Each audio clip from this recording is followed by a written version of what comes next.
everyone, and thanks for joining us. This is Amhara Media Corporation, Amhara TV News. With the news, I'm Gaila Damu. Stay with us.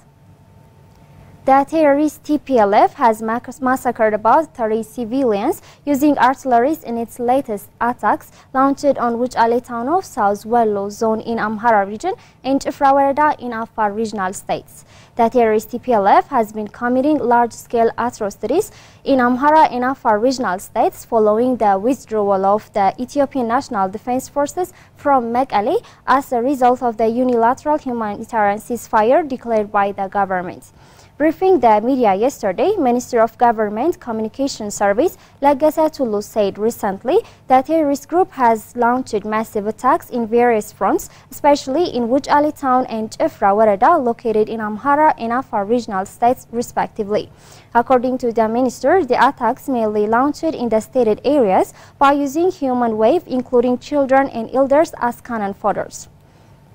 According to the minister, TPLF's latest attack killed about 30 innocent civilians using artillery from 20 and 30 kilometers in Wuchale town of Amhara region and Ifra in Afar regional states. The minister urged all the residents living around South Wello of Amhara region and Ifra areas of Afar to defend their areas from the destruction of the terrorist group alongside the security forces, as its ultimate target is to dismantle Ethiopia. According to the minister, the immediate target of the terrorist group is looting properties and destruction of public institutions wherever they arrive. In his message to all Ethiopians, the minister stated, since the ultimate goal of the terrorist group and its evil allies is mainly to dismantle Ethiopia, everyone has to exert its respective contribution in the effort to defend the unity, sovereignty and territorial integrity of the nation at all costs.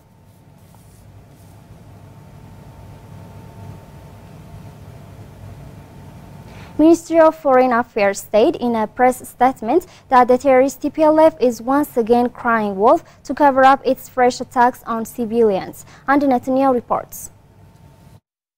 The minister stated in a statement issued yesterday that the TPLF has been crying wolf in the past week, calling on the international community to save it from the planned government attack against it. However, the statement indicated that it was the TPLF that has launched wide-scale unwarranted attacks against innocent civilians. It further stated that, setting aside all the empty rhetoric for its calls for negotiations, the TPLF has continued to prove its utter disregard for peace in Ethiopia. The unilateral humanitarian ceasefire declared by the Ethiopian government on 28 June 2020 could not be reciprocated by the group, the statement pointed out, adding that the TPLF has failed to appreciate the importance of peace to civilians and farmers who were gearing for relief to engage with their farming activities. The terrorist group has replicated its failure to safeguard the well-being of the people of Tigray through unabated attacks against the people of Amhara and Afar. Ministry of Foreign Affairs disclosed in its statement that reports of extrajudicial killings and damage to properties in occupied areas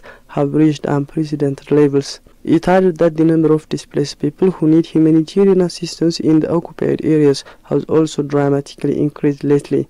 According to the statement, realizing that it couldn't choke the Djibouti Addis route, TPLF has resorted to targeting civilians in neighboring regions out of desperation. The statement stated that the government of Ethiopia would like to request the US and its partners to stop their unbalanced treatment of the conflict in Ethiopia with their oversider sympathy and attention to the TPLF. Ugandan journalist Kungu Al-Mahdi Adam wrote that TPLF is starving Tigrayans by rejecting ceasefire, blocking humanitarian aid, and stealing farmers' food. Yayu Melesa tells us more. A Ugandan journalist revealed that the TPLF terrorists have decided to deliberately starve millions of Ethiopians living in Tigray, and they continue being adamant on calls to restore peace for their selfish interests. The journalist wrote in an article that thousands have since succumbed to anger and hundreds of thousands are relentlessly pleading to the terrorists to stop the fighting, killing of innocent civilians, raping girls and women, but most importantly not interrupting the flow of humanitarian support into the northern region. He added that the terrorist group and its allies in the media are now all over social media and other online platforms acting victim to crimes they themselves are either committing or aiding to commit on the innocent people of Ethiopia. However, the journalist further stated that the narrative that Ethiopian government is starving its own people lacks basis of truth. It is false propaganda aimed at soiling the legitimate government. The journalist revealed that the TPLF and its allies openly rejected the unilateral ceasefire announced by federal government in June, and instead opted to fight on as they killed the people, rape women and girls, starve innocent Ethiopians in the area, displayed them as well as use children in battlefield. He that the same government that at will rooted for a stop of hostilities to allow farming activities and access of humanitarian support in the area is starving its own people is illogical, untrue and an act of self-seeking. He wondered why TPLF rejected the ceasefire if it wanted Tigrayan to get out of the current situation and why it extends the war to Amhara and Afar regions. He also argued that the government would not call for a ceasefire if it doesn't want to starve Tigrayans. Despite the risk involved, he indicated that the Ethiopian government reduced roadblocks on the road to Tigray from 7 to only 2 with an aim of quick movement of trucks carrying humanitarian aid. He stated that the government of Ethiopia has been supplying some food items to the affected people in Tigray since the outbreak of the conflict despite the challenges put by the terrorist group. The journalist questioned the pro-TPLF to answer if it is the Ethiopian government that confiscated the more than 500 humanitarian aid trucks that entered Tigray and never returned to fetch more support for the starving people. He wrote that it is known that TPLF is working hard to deny the starving people aid in order to blame the federal government with an aim of attracting international sympathy. He mentioned the fact that farmers is not only Tigray but also in parts of Amhara and Afar regions where the terrorists are occupying, narrate horrible stories of how their ready harvest is stolen by TPLF and that the terrorists do consume the stockpiled food. The same group has not spread food aid warehouses and forcibly taking the distributed assistance from recipients, which could not be the federal government that is reluctant. The journalist revealed that the federal government has a constitutional mandate of protecting all the citizens of Ethiopia, including those in Tigray. It has a responsibility of ensuring respect of human rights of all Ethiopians, and its involvement in Tigray is purely on those grounds. He stated that TPLF must admit that Ethiopians want a chance to move forward. It had its 27 years and the people are not willing to return to the widespread political repressions, economic as well as social marginalizations witnessed during their rule. He further pointed out that after 27 years of its dominance in the nation, TPLF insists Ethiopia will fall apart if they do not lead it.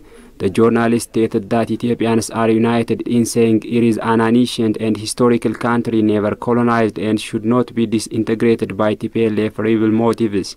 And he added that TPLF ought to desist from committing war crimes on the innocent people of Ethiopia as well as destroying the country, but instead work with the legitimate government towards building Ethiopia together.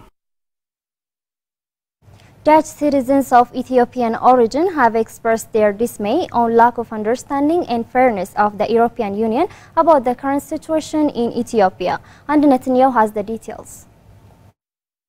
Citizens of Ethiopian origin said in a letter they sent to European Union Foreign Affairs Council that they have been following the EU Parliament debate on the humanitarian situation in Tigray that passed on 7 October 2021 and are dismayed by the lack of understanding and fairness that the discussion have shown on the situation in Ethiopia.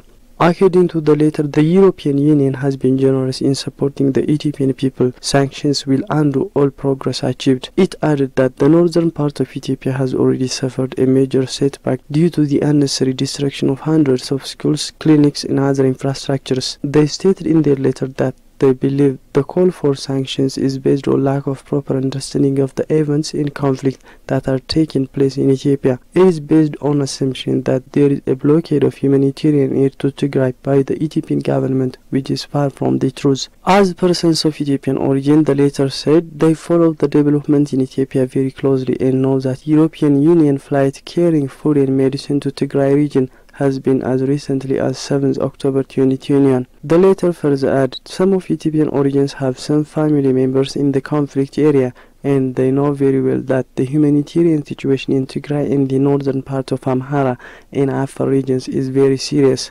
Citing that repeated sanctions will be unproductive, it said they, as citizens or permanent residents of European Union, strongly believe that the European Union is capable of and should play a pioneering role in helping resolve the conflict in Ethiopia. The statement noted they strongly urged the European Union Foreign Affairs Council not to agree to the declaration of sanctions.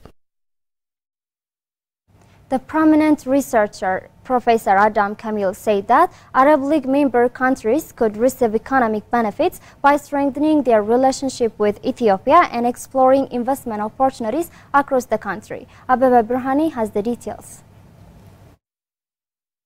In an exclusive interview with Ethiopian news agency, the researcher identified vital areas of cooperation that could be exploited in Ethiopia for mutual economic benefits.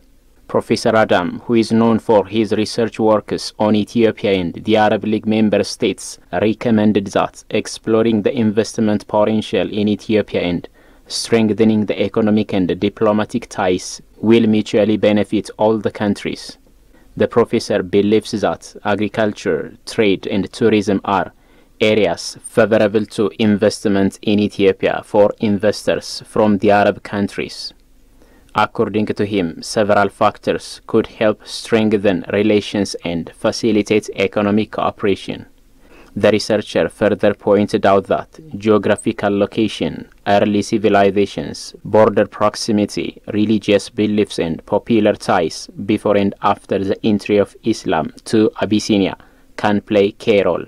Professor Adam elaborated, Ethiopia is the closest and best destination to many Arab countries and is bestowed with attractive climatic zones and huge swaths of fertile land favorable to agriculture. The researcher pointed out that the Grand Ethiopian Renaissance Dam will increase the electric supply in the country and activates development projects with abundant power supply to build the major sectors. He noted that the electric power surplus in Ethiopia upon the completion of the dam will have direct ripple effects on increasing foreign currency, accelerating development and prosperity in the country. The professor added that the flagship dam will also benefit Sudan and Egypt in terms of affordable electric supply, reducing sediment deposition and flooding risks downstream. He stressed that by charting the way forward to these unexplored economic opportunities, the long-standing unproductive Ethio-Arab relation requires quick reactivation. The researcher further proposed that the Ethiopian-Arab relations can be developed in a way that benefits all parties by establishing joint investment projects, identifying tourism and investment opportunities, among others. The Arab League has 22 member countries. Gambian Foreign Affairs and International Cooperation Minister Mamadou Tangara noted African countries have their own means and mechanisms that enable them to solve conflicts without foreign interference. Abeba Burhani reports. In an exclusive interview with Ethiopian news agency, the minister underscored that Africans have the traditional means to solve conflicts. As to him, it is important to find African solutions for African problems without foreign interference. According to him, Africa has very capable and dedicated leaders who are committed to the well-being of their country and people. He stressed that Africans need to work cooperatively in resolving conflict because what affects one could affect all of us. He also indicated the need for African countries to further strengthen their ability of addressing their problems by themselves. I think others can come and complement our efforts, but they cannot love us more than ourselves. So it's important for Africans to take the driver's seat and resolve our issues. We know our issues more than anyone. We have our ways and means and mechanisms to solve conflicts. We have the traditional means. And I think all outsiders, there are some realities that they cannot understand. So it's important to put emphasis on finding African solution to African problems without foreign interference. And I think we have very capable and dedicated leaders who are committed to the advancement of this continent and to make sure that we leapfrog. And they know that that cannot be done without peace and stability. And the concern of their people is their main priority. So I think it is a step in the right direction. Tangara stated Ethiopia, which has great people, could also solve its current problems by itself. No, I'm convinced that you have great people in this country that you will be able to resolve it. And as when brothers have conflict, others can come and try to reconcile you. And we've seen you've been able to resolve your issues with Eritrea. So I don't see any obstacle that is insurmountable. I'm convinced that Ethiopia is a great nation with great people. You will be able to resolve the issue. The foreign minister also expressed his hope that Ethiopia would solve the current situation through dialogue. The minister stated that Ethiopia, which is the capital of Africa, is the second home of all Africans, and further pointed out his wish to see a prosperous and stable Ethiopia. I've been coming to Ethiopia for a very long time now, and I've seen with my eyes the rapid development. And I think all the leaders of this country have to be saluted for the great progress and the evolution, the positive evolution of this country. So the future is bright for Ethiopia, a country with a great history, with great people, and we are confident that Ethiopia will continue to be the capital of Africa, and we all are praying to see Ethiopia prosper, stable, and will continue to come to Addis. Addis is the second home of all Africans. He urged the African Union should provide the necessary support to member states in order to enable them resolve their problems by themselves. According to the foreign minister, the bilateral relations of Ethiopia and Gambia are excellent, recalling that they had several agreements aimed at enhancing their cooperation. Expressing his hope that the existing bilateral relations would be expanded to a higher level, he indicated that activities are underway to implement the agreements. We've signed a number of agreements that are to be implemented, and I think our technicians have the responsibility to translate all those agreements signed into concrete realities by having interaction. We were planning a joint commission, but the COVID came and disrupted the whole world. But I think things are getting back to normal. We'll make sure that we take the relationship between Ethiopia and the Gambia to higher heights. That's all the news we have for today. I am Gaila Damu. Many thanks for watching. Stay safe and have a nice time.